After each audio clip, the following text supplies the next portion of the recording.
हैं मुहद्दिस साहब अभी भी सुअर को चरा रहे हैं, बल्कि अब तो मामला ये है कि जो सुअर के बच्चे आगे नहीं बढ़ते, पीछे ही रह जाते हैं, वो बच्चों को उठाकर कंधों पे रखकर आगे बढ़ रहे हैं। अल्लाह अकबर, ये हाल हो चुका था। जानते मेरे अजीजों क्यों हुआ था, क्यों ईसाईयत को कबूल किया था? मैं आगे बताता हूँ। अजीज़ा ने मिल्लत इस्लामिया, मेरे बुजुर्गों, दोस्तों, साथियों, कुछ नसीहत करने के लिए कुछ देर मेरी गुफ्तगू को समाअत फरमाएं। एक चीज़ ज़िंदगी में याद रखना, अल्लाह रब्बुल इज़्ज़त ने आपको बहुत नवाजा है, जो भी नेमतों से नवाजा है, आप कभी उन नेमतों पर घमंड नहीं करना, तकब्बुर नहीं करना, इसलिए कि घमंड और तकब्बुर इंसान को तबाह बर्बाद कर देता है। आप किसी भी शौबे में, किसी भी फील्ड में माहिर हैं, अल्लाह का शुक्र अदा करें। अल्लाह की मखलूक को गिरी हुई नज़र से नहीं देखें। अल्लाह की मखलूक को जलील करोगे तो याद रखना आप जलील हो जाओगे। आज इंसान के पास कोई ओहदा आ जाए, कोई पोस्ट आ जाए, तो उससे नीचे दर्जे के इंसानों को वो गिरी नज़र से देखता है और उसे हकीर समझता है। आज हमारा हाल तो ये है ना कि हम अगर नमाज भी पढ़ते हैं तो नमाजों पर इतराते हैं कि हम तो नमाजी हैं। हम तहज्जुद पढ़ते हैं तो लोगों को बताते फिरते हैं कि हम तो तहज्जुद गुजार हैं। अगर हम हज कर लें तो हमारे पैर ज़मीन पर नहीं टिकते, इसलिए कि हम तो हाजी हैं। आज हमारा मुआशरा ऐसा हो चुका है।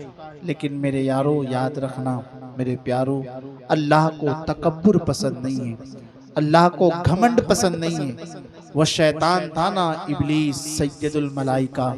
अल्लाह ने आदम को पैदा किया और कहा मेरे आदम को सजदा करो, लेकिन शैतान को घमंड तकब्बुर था, मौला मैं सजदा करूं जबकि ये मिट्टी से बनाया गया, ये खाक से बनाया गया और मैं आग से बनाया गया। मेरे यारो याद रखें, आग खाक को जो है कुछ नहीं कर सकती, लेकिन खाक से आग को बुझाया जा सकता है। इसलिए अल्लाह पाक हम तमाम लोगों को इस बुरी बला से महफूज फरमाए। एक वाकया में बयान कर दूं, अपनी गुफ्तगू को भी ख़त्म कर दूं नसीहत के तौर पर। आज लोग जो है तकब्बुर करते हैं ना, अल्लाह की मखलूक को परेशान करते हैं, अल्लाह की मखलूक को जलील करते हैं, तो याद रखें अन करीब वो भी ज़माने में रुसवा हो जाएंगे, वो भी ज़माने में जलील हो जाएंगे। अल्लाह अकबर। फ़की अबू लैस समरकंदी अपनी किताब में लिखते हैं और बहुत से मुहद्दिसीन ने और कई किताबों में ये वाकया लिखा हुआ है कि एक मुहद्दिस साहब थे, एक बहुत बड़े आलिम दीन थे, एक बहुत बड़े फ़कीह थे, बहुत बड़े अल्लामा थे। अल्लाह अकबर। जिनके सैकड़ों शागिर्द थे। एक दिन इरादा बनाया कि हम हज को जाएंगे, हज का इरादा करते हैं। काफी शागिर्दों ने कहा कि हुजूर हम भी साथ में चलेंगे, और इरादा मुकम्मल हो गया, पुख्ता बना लिया और ये लोग हज के लिए निकले। और निकलने से पहले जानते हैं ये मुहद्दिस साहब कितने बड़े आलिम दीन थे कि इनके साथ हजरत जुनैद बगदादी रदी अल्लाह ताला अन्हु भी जाते हैं। जुनैद बगदादी गौसे आजम के पीरों के पीर हैं, गरीब नवाज के पीरों के पीर हैं। हजरत अबू बकर शिबली रदी अल्लाह ताला अन्हु ये भी ये आलिम साहब के साथ, ये मुहद्दिस साहब के साथ चलते हैं। अल्लाह अकबर। आप इससे अंदाजा लगाएं कि ये आलिम दीन कितने पहुंचे हुए होंगे कि इनके साथ वक्त का अल्लाह का वली जुनैद बगदादी जा रहा है, इमाम अबू बकर शिबली रदी अल्लाह ताला अन्हु जा रहे हैं। लेकिन देखें वो बेनियाज है, वो जो चाहता है वो करता है। अल्लाह रब्बुल इज्जत चाहे तो नबी के बेटे को जहन्नम में डाल देता है, और अल्लाह रब्बुल इज्जत चाहे तो एक कुत्ते को जन्नत में डाल देता है। नूह अलैहिस्सलाम ने कहा था ना, जब तूफान नूह आया था, ए मेरे लख्ते जिगर, ए मेरे बेटे आजा, सवार हो जा, बच जाएगा। लेकिन बाप की नहीं मानी तो क्या हो गया, हलाक हो गया। लेकिन असहाबे कहफ का कुत्ता अल्लाह ने चाहा तो उसे जन्नत मिल गई। वो मेरा मौला है, वो बेनियाज है, वो अल्लाह है, वो जो चाहता है होकर रहता है। ये बहुत बड़े आलिम दीन थे। इमाम अबू बकर शिबली भी साथ में हैं, हजरत जुनैद बगदादी भी साथ में हैं, बहुत सारे शागिर्द भी साथ में हैं। लेकिन हज पर जाने से पहले, रवाना होने से पहले, ये आलिम दीन, ये मुहद्दिस तमाम लोगों को मुखातब करके कहते हैं, ओ लोगों सुनो सुनो, हम जा तो रहे हैं लेकिन अपने साथ कोई भी चीज खाने पीने की नहीं ले जाएंगे। जब हम अल्लाह के घर खाने काबा का तवाफ करने जा रहे हैं तो उसकी जात पर यकीन करके, उसकी जात पर तवक्कुल करके, उसके भरोसे पर जाएंगे। वही हमें खिलाएगा, वही हमें पिलाएगा, वही हमारे लिए खाने पीने के असबाब पैदा फरमाएगा। ये बात वो मुहद्दिस साहब ने कही, और ये पूरा काफिला हाजियों का हरम काबा की तरफ निकला। हाजियों आओ शहनशाह का रोजा देखो, काबा तो देख चुके, काबे का काबा देखो। और हर गुलाम तड़प कर दुआ करता है, दिखा दे या इलाही वो मदीना कैसी बस्ती है, जहां पर रात दिन मौला तेरी रहमत बरसती है। ये तमाम लोग जा रहे हैं, तमाम लोग गौर से सुनना। अब काफी दूर चले ना तो अब शागिर्दों ने कहा अपने उस्ताद से, उस आलिम दीन से, वो मुहद्दिस साहब से कि हुजूर आपके अंदर तो रूहानी ताकत है, लेकिन अब हम कमजोर हो गए हैं, अब हम निढाल हो गए हैं, अब हम थक गए हैं, हुजूर हमें इजाजत दें, हम कुछ देर आराम कर लेते हैं।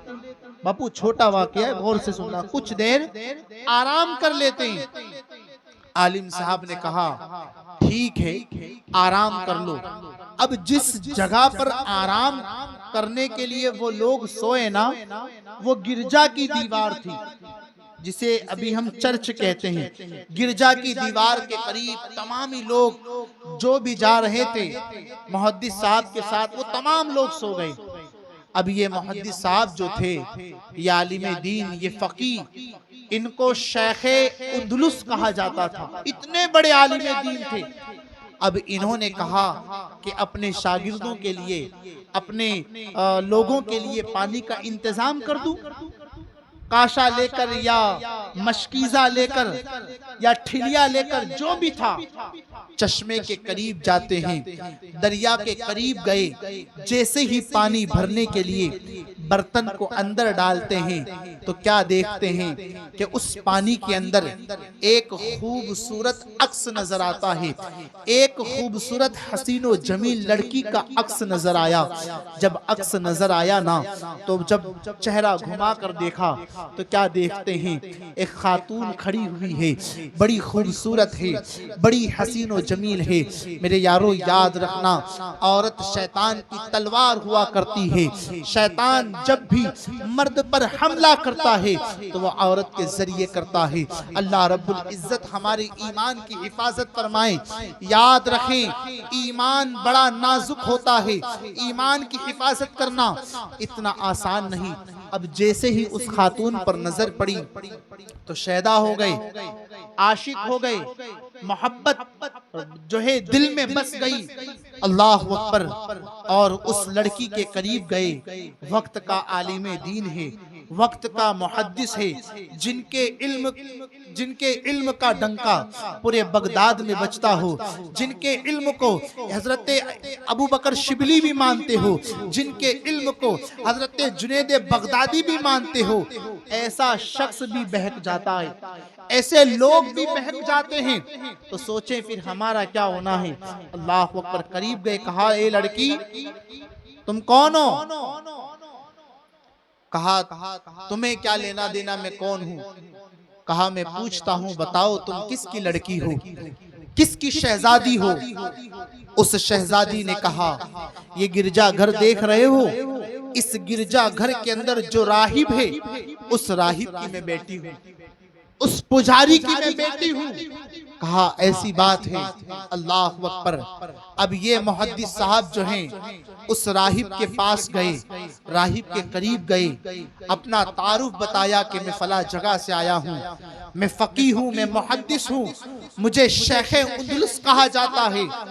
तो राहिब ने कहा फिर तुम्हारा यहाँ क्या काम है, तुम्हारा काम क्या है यहाँ पर? कहा काम है, मैं खाने काबा जा रहा था। तो कहा जाओ, यहाँ क्या करने आए हो?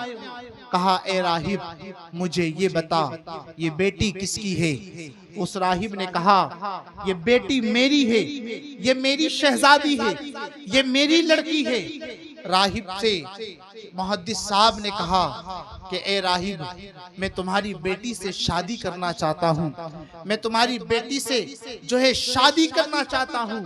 राहिब ने कहा कि सुनो ओ मुहद्दिस साहब, तुम जो भी हो, लेकिन जब तक मेरी बेटी किसी को पसंद ना करे उस वक्त तक मेरी बेटी का हाथ मैं किसी के हाथ में नहीं दे सकता। मैं अपनी बेटी से पूछ कर बताऊंगा। बाहर की तरफ चले गए। उस राहिब ने अपनी बेटी को बुलाया, ए बेटी वो शेख उंदुलुस आया है, वो मुसलमानों का आलिम दीन आया है, वो अपने आप को फकीह कहता है, वो मुसलमानों का बड़ा आलिम है और वो तुमसे शादी करना चाहता है, वो तुमसे निकाह करना चाहता है।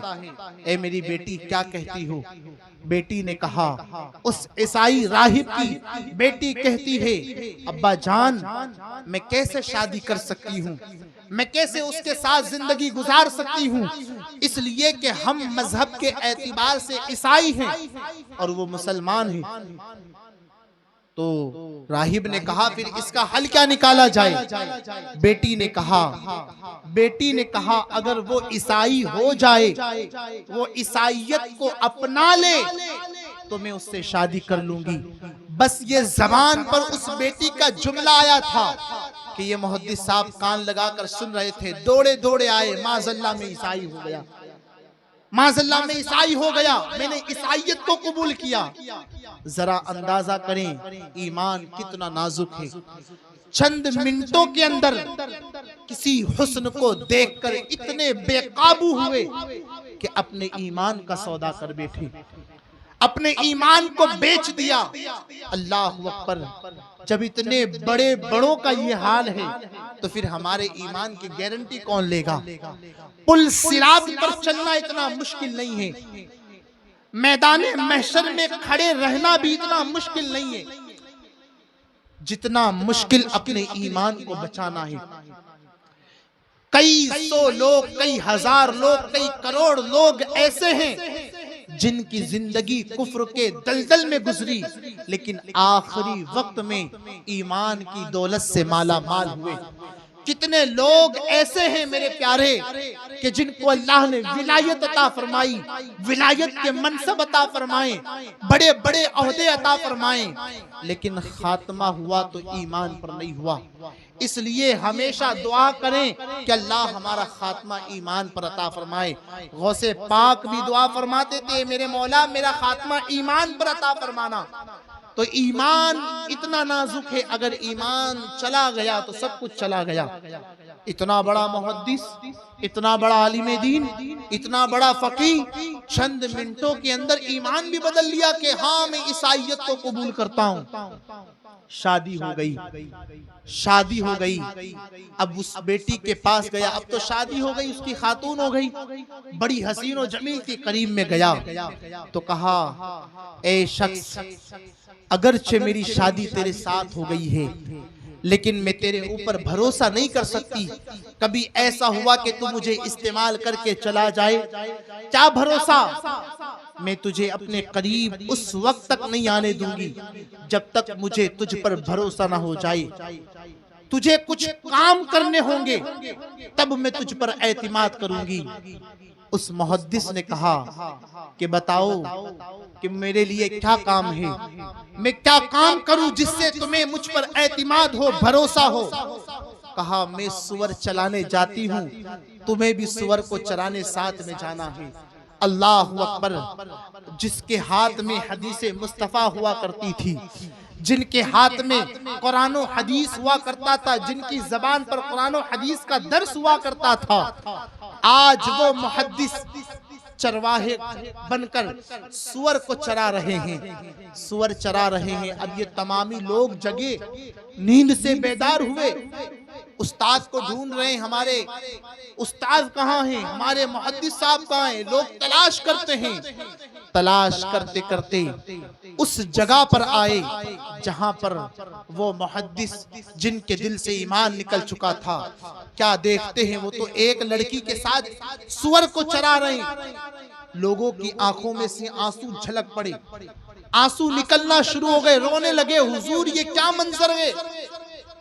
बल्कि बुजुर्गों ने लिखा है, जिस असा को पकड़कर वो जुमा में खुतबा दिया करते थे, आज उसी असा से जो है सुअर को चरा रहे हैं। लोगों ने कहा, मुरीदों ने कहा, शागिर्दों ने कहा, हुजूर ये गलत है, हुजूर आप ये क्या कर रहे हैं, हुजूर आप अपने मजहब को भूल गए, हुजूर ये, हुजूर ये, हुजूर ये। कहा मैं सब जानता हूँ, लेकिन क्या करूँ ऐ मेरे शागिर्दों, मैं दिल से बेकाबू हो गया हूँ। हुजूर आप जरा सोचे तो सही, ए उस्ताद मोहतरम, हम हज के लिए निकले थे, चले हज के लिए। कहा नहीं नहीं, अब मैं नहीं जा सकता, अब तुम लोग हज को जाओ। तमामी लोग रोते बिलखते वहां से चले जाते हैं, दुआएं करते हैं, दुआएं करते हैं। सुने, इसलिए कहते हैं तकब्बुर नहीं करना चाहिए, अल्लाह की मखलूक को जलील नहीं करना चाहिए। वो इन्नल्लाह अला कुल्ली शैइन कदीर, हर शय पर कादिर है। मेरा मौला हर दिल के हाल को जानने वाला है। अब वापस तमाम शागिर्द आए, हुजूर अब भी वक्त है, चले ना, आप यहाँ क्या कर रहे हैं हुजूर, ईसाईयत को छोड़ दें, अपने मजहब में वापस आ जाए। कहा नहीं नहीं, मैं नहीं जा सकता, जाओ तुम लोग। अब ये शागिर्द है ना, रोते हुए वापस चल रहे हैं, और दिल में ये ख्याल आया कि अब हम जाएंगे और बगदाद में लोग पूछेंगे कि मुहद्दिस साहब कहाँ हैं, तो हम क्या जवाब देंगे, हम कौन से मुंह से जवाब देंगे। ये तमाम शागिर्द यही सोच रहे थे, लेकिन ये चिंगारी तो बगदाद में लग चुकी थी। लोगों को मालूम हो चुका था कि इतना बड़ा अल्लाह का वली और वो मुहद्दिस ईसाई बन चुका है, ईसाईयत कबूल कर चुका है। अल्लाह अकबर जो है ये लोग सोच रहे थे, और बगदाद में लोगों को पता चल गया था, मालूम हो गया था। अब ये शागिर्द जैसे ही चल रहे थे, आगे बढ़े, अचानक मुहद्दिस साहब के दिल की दुनिया बदली और कहा, लोगों रुको रुको, ए मेरे शागिर्दों रुको रुको रुको रुको। रुकाया और गुस्ल करते हैं और पढ़ते हैं, अशहदु अल्ला इलाहा इल्लल्लाह व अशहदु अन्ना मुहम्मदन अब्दुहु व रसूलुहु। मैं इस्लाम कबूल करता हूँ और मैं ईसाईयत को छोड़ता हूँ। मुसलमान हो गए, मुसलमान हुए और इनके साथ गए।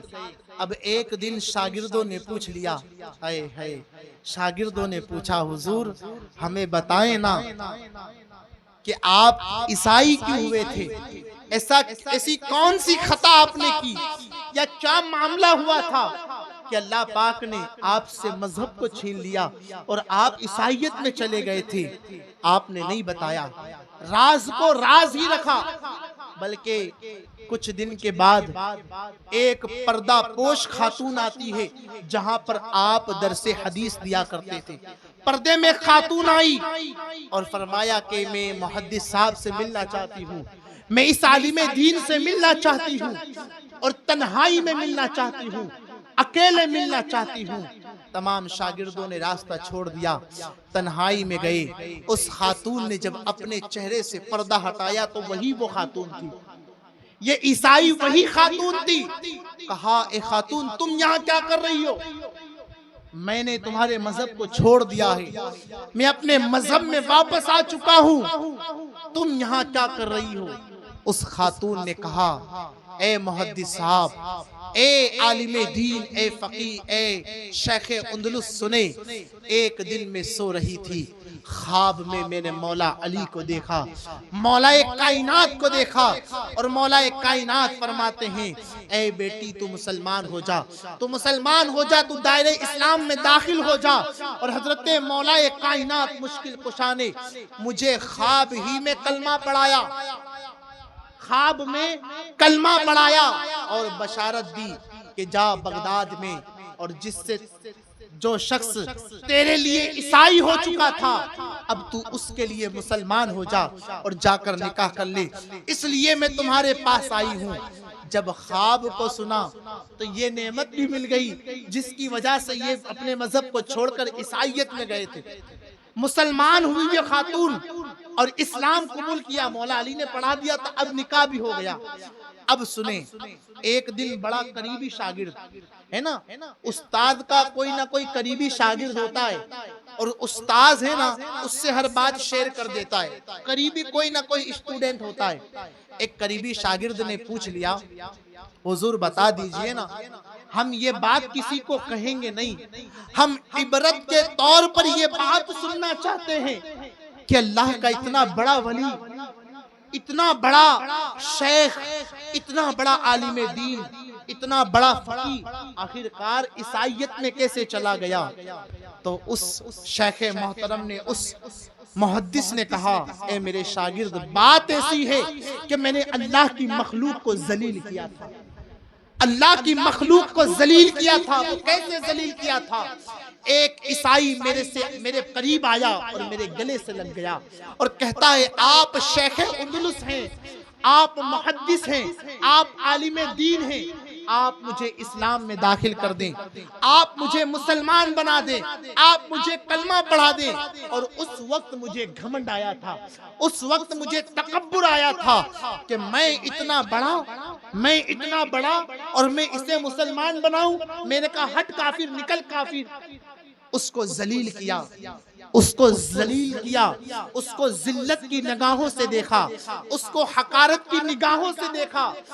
इसलिए अल्लाह ने मुझे, मेरे दिल से ईमान को छीन लिया और मैं ईसाई बन गया, और वो ईसाई कहीं और जाकर मुसलमान हो गया। आप इससे अंदाजा लगाएं, जब एक काफिर का दिल एक बहुत बड़ा अल्लामा दुखाए, बहुत बड़ा आलिम दीन दुखाए, तो फिर उसके दिल से ईमान को छीन लिया जाता है, उसके सीने से ईमान निकाल लिया जाता है, और वो कहीं ना कहीं ईमान का सौदा कर बैठता है। ये तो एक काफिर के लिए, एक अल्लाह की मखलूक तो है लेकिन काफिर है। तो आप अंदाजा करें मेरे भाइयों कि अगर हम माँ बाप का दिल दुखाएंगे तो फिर क्या सजा पाएंगे। हम रिश्तेदारों का दिल दुखाएंगे, उनको जलील करेंगे, भाइयों को जलील करेंगे, माँ बाप को जलील करेंगे, दोस्तों को जलील करेंगे, अहले ईमान को जलील करेंगे, तो अल्लाह के गजब का शिकार नहीं बनेंगे। इसलिए अल्लाह हमें जो कुछ भी दे दे, हमेशा आजिजी को अपने अंदर रखना, यूं समझना कि हम कुछ भी नहीं है। याद रखें, वो मौला देना जानता है तो वो लेना भी जानता है। अल्लाह की पकड़ बहुत सख्त है, इसलिए कभी भी अल्लाह की मखलूक का दिल नहीं दुखाना, वरना हो सकता है ईमान दिल से निकल जाए। अल्लाह पाक हमारे दिलों में ईमान को महफूज फरमाए और अपने बड़ों